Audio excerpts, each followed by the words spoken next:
बहुत शुक्रिया इस पूरी जानकारी के लिए। बातचीत से लोगों के लिए मुकाबला जब शुरू होगा तब हम फिर आपसे बात करेंगे। बहुत धन्यवाद मिथिलेश, शुक्रिया।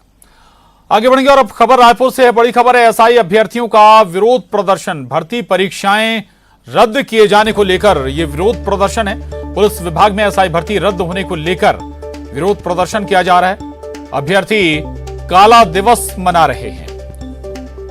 आपको बता दें, काले कपड़े पहनकर अभ्यर्थी विरोध प्रदर्शन कर रहे हैं। व्यापम ने लिखित परीक्षा को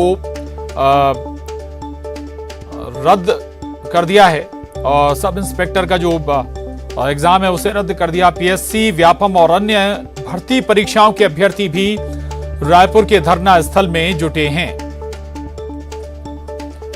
तो तस्वीरें देख रहे हैं आप। आपको बता दें कि रायपुर में एसआई अभ्यर्थियों ने विरोध प्रदर्शन किया। भर्ती परीक्षाएं रद्द किए जाने को लेकर यह विरोध दर्ज किया जा रहा है। रायपुर के धरना स्थल पर इस वक्त मैं खड़ा हूं और ठीक मेरे पीछे आपको काले कपड़े पहने हुए कुछ युवा दिखाई दे रहे होंगे। मसला भी बता देता हूं कि आखिर ये लोग यहां पर क्यों बैठे हैं। आज इन्हें एसआई भर्ती की परीक्षा देनी थी, लेकिन परीक्षा रद्द कर दी गई और अब परीक्षा हॉल में जाने के बजाय रायपुर के धरना स्थल में इनका प्रदर्शन चल रहा है। इनसे बात करते हैं। आज परीक्षा आपकी होने वाली थी, परीक्षा हॉल में आप बैठते, लेकिन आज यहाँ प्रदर्शन कर रहे हैं। परीक्षा रद्द भी हो गई है, कितना प्रभाव पड़ा? प्रभाव तो बहुत पड़ रहा है। 4 साल से वेट कर रहे हैं। सिर्फ आज की बात नहीं है, बार बार ये होता है, फॉर्म रीओपन होता है, लेकिन आगे प्रोसेस बढ़ ही नहीं रहा है। हमारी यही मांग है कि पहले रोस्टर जारी करें। जैसे कि बहुत सारे एग्ज़ाम्स है जो कि प्रक्रियाधीन है, जैसे सीएसईबी हो गया, 1 साल से ज़्यादा हो गया, इसमें अभी तक कुछ हो नहीं रहा है, रिजल्ट नहीं आ पा रहा है। तो हम लोग कब तक आखिर वेट करते रहें? और बहुत ट्राई कर रहे हैं, लेकिन गवर्नमेंट इस पर कुछ जवाब ही नहीं देने को। ये तो आरक्षण का मसला है, इसलिए ये परीक्षाएं जो है वो रद्द की गई है, तो उसका क्या सॉल्यूशन? आरक्षण का मसला तो अभी आया है ना, बाकी जो भी भर्ती प्रक्रिया है विगत कई वर्षों से लटकी पड़ी हुई है। ये तो आरक्षण तो उनको नया बहाना मिल गया है। मतलब सरकार को ना सोने पे सुहागा हो गया, वैसे ही नहीं करना चाह रही थी शायद भर्ती, उनकी मंशा ही नहीं थी, और ये आरक्षण का जो मसला आया है उनसे उनको और फायदा मिल गया। अच्छा, इससे पहले कोई परीक्षा आपने दी है क्या? हाँ सर, हम पहले भी पेपर दे रहे हैं। कोई भी मतलब इसके पिछले गवर्नमेंट में कभी हम लोग इतना डीले हुए पेपर नहीं देखे थे जितना डीले अगस्त 2018 से हम लोग फॉर्म भरे हुए हैं। 2022 आगे 22 में भी हम लोग को नहीं लगता कि कहीं से पेपर होने की उम्मीद है। 2023 में भी अब 6 महीना एग्जाम, 6 से 7 महीना बाद यहाँ बस आचार संहिता लग जाएगा। उससे पहले मेरे को नहीं लगता कि कभी पेपर हो पाएगा। मतलब अभी कोई बात हुई क्या आपकी? पीएससी, व्यापम, यहाँ पे भी आप लोग जाते होंगे, कोई बात हुई वहाँ पे आपको?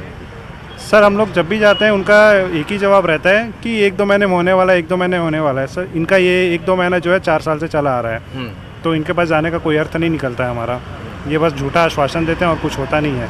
जब हम आंदोलन करते हैं तब इनका एक स्टेप बढ़ता है। पिछले बार हम लोगों ने आंदोलन किया, तब इन्होंने नया नोटिफिकेशन दिया, जो नया रूल्स था। उसके बाद आंदोलन किया तो इन्होंने फॉर्म को रीओपन किया। अब जाके आंदोलन करना पड़ रहा है कि भाई प्री एग्ज़ाम तो लीजिए आप। आरक्षण का मसला है, ठीक है, लेकिन आरक्षण जो है रिजल्ट में फ़र्क पड़ता है, परीक्षा लेने में तो नहीं। अच्छा, तो एक चीज़ ये भी है, सरकार के तो आंकड़े बहुत बढ़िया हैं रोजगार के मामले में। तब ऐसे में क्या लगता है कि अभी जो बेरोजगारों की संख्या है, आप लोग भी मिलते जुलते होंगे, कितनी सच्चाई आंकड़ों में नजर आती है और अभी क्या हालात दिखाई दे रहे हैं छत्तीसगढ़? आंकड़ों में तो कोई भी सच्चाई नहीं है सर, क्योंकि छत्तीसगढ़ में बेरोजगारी जो 0.6% या 1% दिखाया जा रहा है, ये नहीं में तो 8 से 10% बेरोजगारी दर छत्तीसगढ़ में है आज की डेट में। क्योंकि हम लोगों ने 2018 में फॉर्म भरा था, करीब 1.5 लाख लोगों ने एसआई का फॉर्म भरा था। उसमें से पहला पीएसटी हुआ, एक नाप तौल, ये सब, तो 70,000 लोग सेलेक्ट हुए उसमें। आज उनका पेपर होना था 6 तारीख को, वो पेपर ही पोस्टपोन्ड हो गया सिर्फ आरक्षण रोस्टर की वजह से। तो हमारा सिर्फ एक डिमांड है कि आरक्षण रोस्टर जारी करो, पूरा शेड्यूल जारी करो, एसआई का कब पेपर होगा, कब इंटरव्यू होगा, फिजिकल कब होगा, और 1 साल के अंदर ये कंप्लीट करवाओ। बिल्कुल, अगले साल चुनाव हैं और 6 महीने में आचार संहिता भी लग सकती है, और ये वो तमाम युवा हैं जो कि अपनी मांगों को लेकर के यहाँ पर प्रदर्शन कर रहे हैं। और मांग एक ही है कि सिलेक्शन हो या ना हो, भर्ती परीक्षाएं तो होनी चाहिए। और प्रदेश में भले ही बेरोजगारी को लेकर के या रोजगार के कई सारे आंकड़े जारी किए जाते हैं, लेकिन उसके बावजूद जब परीक्षा ही ना हो, भर्ती ही ना हो, तो इस तरह के सवाल और प्रदर्शन उठेंगे ही। कैमरा पर्सन रोहित श्रीवास्तव के साथ देवव्रत भगत, न्यूज़ 18 रायपुर।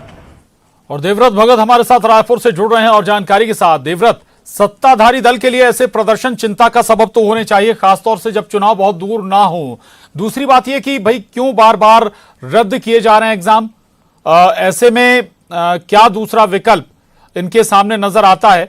प्रशासन से आपकी कोई बात हुई है, संबंधित विभाग जो महकमा है उससे आपकी कोई बात हुई है कि जल्दी कुछ स्थितियां सामान्य होंगी, दोबारा ये अभ्यर्थी एग्जाम में बैठ पाएंगे? देवव्रत, मसला जो है वो आरक्षण को लेकर के अटका हुआ है और इसलिए अब जी। तक जो भर्ती परीक्षाएं ली जा रही थी वो भर्ती परीक्षाएं रद्द की गई हैं और ऐसी परीक्षाएं हैं जिनके नतीजे जो है रोक दिए गए हैं और ऐसे में सीधा प्रभावित हो रहा है प्रदेश का युवा, जो पिछले कई सालों से कॉम्पिटिटिव एग्जाम की तैयारी करता है और एक तरह से उम्मीद होती है कि इन भर्ती परीक्षाओं में उनका सिलेक्शन होगा।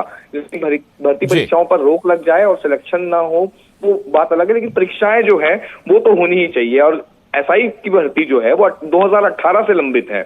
लिखित परीक्षा को स्थगित करने का यहाँ पर जो है एक तरह से औचित्य यहाँ पर नहीं बनता है, क्योंकि परीक्षा ली जानी चाहिए, नतीजे जारी किए तब आरक्षण रोस्टर का आप पालन कर सकते हैं, लेकिन अब परीक्षाएं जो है वो ही रोक दी गई हैं। इसके अलावा जो पीएससी है, व्यापम है और अन्य परीक्षाएं हैं वो भी आरक्षण अधिनियम नहीं होने के कारण रोक दिए गए हैं। अब ऐसी स्थिति में प्रदेश के युवा जो पिछले कई सालों से तैयारी कर रहे हैं उनके सामने धर्म संकट आकर खड़ा हुआ है, खासकर वो युवा जिनकी एज जा रही है।